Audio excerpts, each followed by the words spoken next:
মাত্র ৩.৫ মাস পরেই আসলে এই স্বৈরাচার সরকারের ফিরে আসা ঠেকানোর একটি প্রশ্ন উঠে এসেছে। তার মানে কি আসলে আন্দোলনকারী যারা ছিলেন তাদের আত্মবিশ্বাসের অভাব হচ্ছে ইতিমধ্যে, নাকি আসলে অন্তর্বর্তীকালীন সরকারের সাথে তাদের এক ধরনের দূরত্ব সৃষ্টি হয়েছে? দেখেন, প্রথম এক কথায় উত্তর দেই, পৃথিবীতে কোনো নজির নাই কোনো ফ্যাসিস্ট সরকার আপনার আবার ক্ষমতায় ফিরে এসেছে বা দেশে রাজনীতি। কিন্তু সেই ভয়টা তাহলে আমরা কেন পাচ্ছি? আমি বলছি এই কথাই, ফ্যাসিস্ট হলো মুসোলিনি, তাকে কিন্তু উল্টো করে তার পতনের পরে পা উল্টো করে বেঁধে পিটিয়ে হত্যা করছে।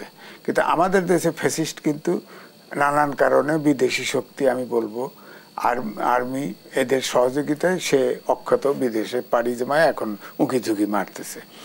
আপনি একটা জিনিস খেয়াল রেখে থাকেন, 10 তারিখে নূর হোসেন দিবসে যেদিন শেখ হাসিনা ভারত থেকে একটা ভিডিওতে বলে দিল যে তোমরা ট্রাম্পের ছবি নিয়ে মিছিল করলে ওইটাকে তখন অপমান করবে, এটাকে পাঠায় দিছে। কিন্তু সাথে সাথে আপনি দেখেন ছাত্র এবং বিএনপি, জামাত থেকে শুরু করে ছোট বড় সব পার্টি যারা আন্দোলনে ছিল ওই দিন কিন্তু এটা প্রতিহত করেছে। হ্যাঁ, প্রতিহত। অর্থাৎ এই পয়েন্টে সব রাজনৈতিক দল, ছাত্ররা কিন্তু এক আছে। কিন্তু যেটা আমরা লক্ষ্য করি যে অন্তর্বর্তীকালীন সরকার শুরুর থেকেই রাজনৈতিক দলের সাথে যেভাবে একটা যারা আন্দোলন করেছে তাদের সাথে যে মানে সম্পর্কটা রক্ষা করা, সেটা তারা রক্ষা করেছে বলে মনে হয় নাই। কারণ ওই কয়েকবার মাঠে ময়দানে রাজনীতিবিদরা বলল অন্তর্বর্তীকালীন সরকার কোনো সংলাপ করে না, রোড ম্যাপ দেয় না, এখনো তো বলছে রাজনৈতিক দল বলে। শোনেন, তখন ডাকছে, একদিনে 9 ফাটি ডাকছে, লাইন ধরে থাকছে ছাত্রদের মতো, ওই যে রিলিফ নেয় না, ওইরকম লাইন ধরে থাকছে, গেছে। আমার পাবনার ভাষায় আমার কথা আমি কব, তোক খালি হুনায় লবো। হ্যাঁ, ব্যাপারটা ওইরকম হয়েছে। বলেন না আপনার 9টা পার্টির সাথে একদিনের সংলাপ হয়, এটাকে সংলাপ বলে, আমরা সংলাপ হিসেবে চালাচ্ছি, এটা আইওয়াস।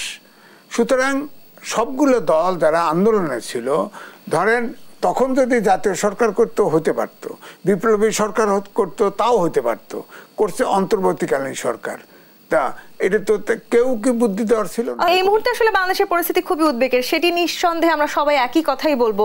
এম এ আজিজ, নানাভাবে আসলে ষড়যন্ত্র করার চেষ্টা করা হচ্ছে, ভারতীয় মিডিয়াগুলো বাংলাদেশে নানানভাবে বাংলাদেশকে অপপ্রচার চালাচ্ছে, সাম্প্রদায়িক দাঙ্গারও চেষ্টা করা হয়েছে বাংলাদেশের। সেই সব কিছু কাটিয়ে ওঠার আমাদের আসলে সক্ষমতা আছে কি এই মুহূর্তে? দেখেন, বিশ্বায়নের যুগে কোনো দেশকে ছোট ভাবা উচিত না। ছোট দেশও আপনার মালদ্বীপের মতো দেশেও কিন্তু ভারত কিন্তু অ্যাঙ্কর গাড়তে পারছে না। বিশ্বায়নের যুগ।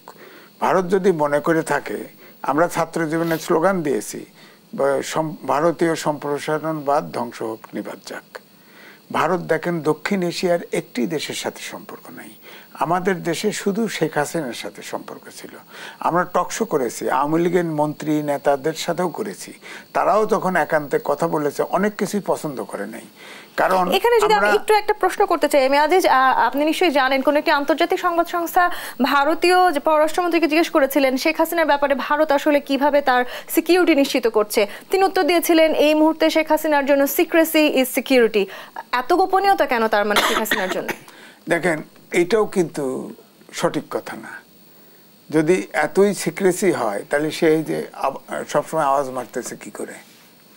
আমাদের দেশে দেখেন, আমাদের স্যাটিসফ্যাকশনটা কোথায়? 16 বছরে বর্ডারে যখন হত্যা করে তার প্রতিবাদ দেখিনি। বলা হয়েছে গরু চুরি করতে গেছে, চোরাচালানি করতে গেছে, মেরে ফেলছে। এখন প্রতিবাদ হয়। এখানেই একটা স্বাধীন দেশের নাগরিক হিসাবে আমার স্যাটিসফ্যাকশন।